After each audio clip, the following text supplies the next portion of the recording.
Hey people of the internet, welcome back to my channel, and if this is your first time to watch my video or my recording, don't forget to click the red subscribe button down there so you'll be notified every time I'm going to create content about English. So the topic today is all about disambiguity. So the meaning of disambiguity is it means that you are making an explanation easier or making it simpler and not complex. Let's first dissect its etymology.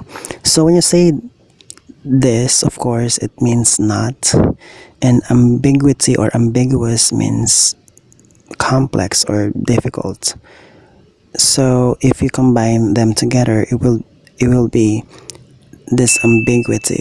So to make message or to make explanation easier, and I believe that it's sometimes difficult for someone to find someone who's really eloquent and fluid when it comes to explanation, because of course we're not all talking in TED Talk, but I think yeah, as you can see, there are so many eloquent people that you can go to or you can visit online.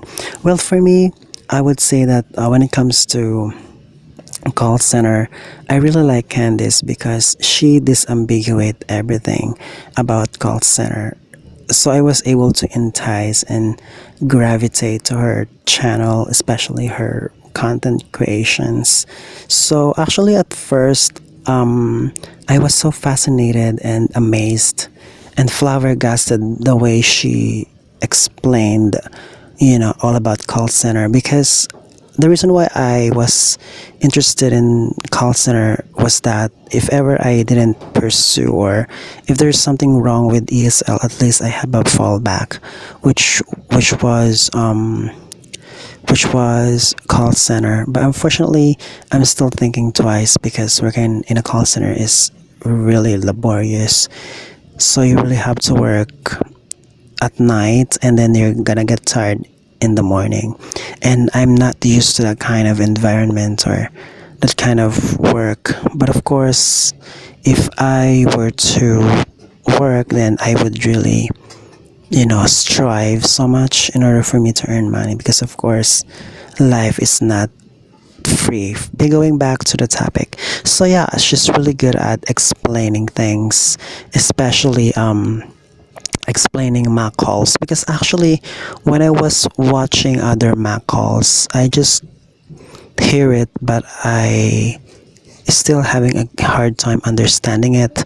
But when it comes to the way Sheena explains her Mac calls, there's so many breakdowns that you can notice, and it's very understandable, so apparent and clear, and so you tend to understand everything, and so yeah, you can learn so much things, and it's like you can absolutely utilize and apply the knowledge and acumen that you can acquire from her content creations or her contents about BPO.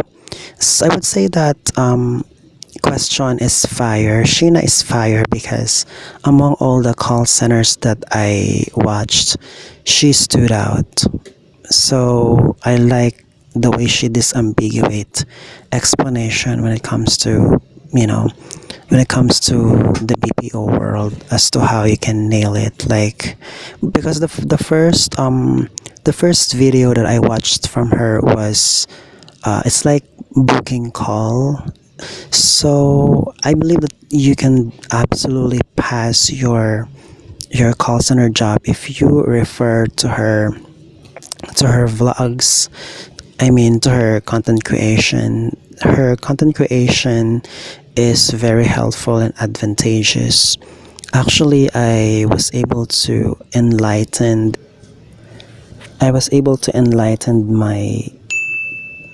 my comprehension about the way she explained steps and hacks and tips as to how you can nail your call when you work in a BPO industry. So yeah, and also her pronunciation is very clear. I really don't care about grammar because even native speakers, they also go wrong and screw their grammar, so what the heck. So yeah, I really love her, her pronunciation, the way she explains her vlogs or her content creation about BPO. And I believe that if I apply in a BPO, I can definitely pass it because I acquired and I absorb a lot of things, a lot of knowledge, skills, and hack as to how I can nail it. But actually, that's not my something that I enamor. I still enamor my interest in ESL because I'm hooked onto it. And so I really want to still stay in ESL world because I think it's easier and it's less pressure. Because if I'm going to work in BPO, it's too difficult and laborious, and I don't want to let that happen again. So that's actually the meaning of disambiguate, to make explanation, yeah, to make your narrative easier to understand, or when you are explaining. Actually, I didn't like mathematics because it's difficult. I never had interest in math.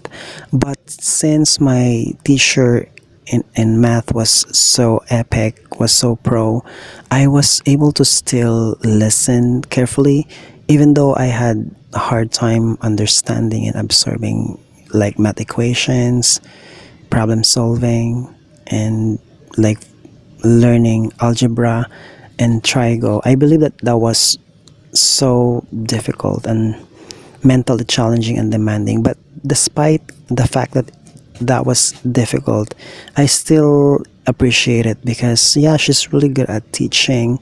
Everything was detailed, everything was clear and vivid to me. Although I didn't pay much attention to math because that was not my grit, it was not my calling. So I didn't want to be a mathematician, and so I just focus on English. And I would say that my English grade back then was not like 90. Actually, that was no. It was like my grade was neutral, so not pass and not fail. And so I pursued my teaching career, and I'm still happy because I'm still a part of ACADSOC and also 5-1 Talk. But I'm focusing more on ACADSOC because they pay more over 5-1 Talk.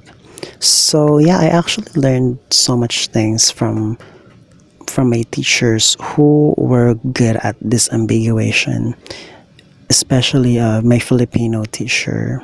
So she's also good at explaining because it was so smooth, it was so vivid, clear, she's eloquent, and so I could resonate so much about what I've learned from the teachers that I had when I was in high school. But unfortunately, it was a terrible experience when I went to college because instead of my teacher in computer science disambiguated, it became more complex and ambiguous, and so I didn't pursue computer science.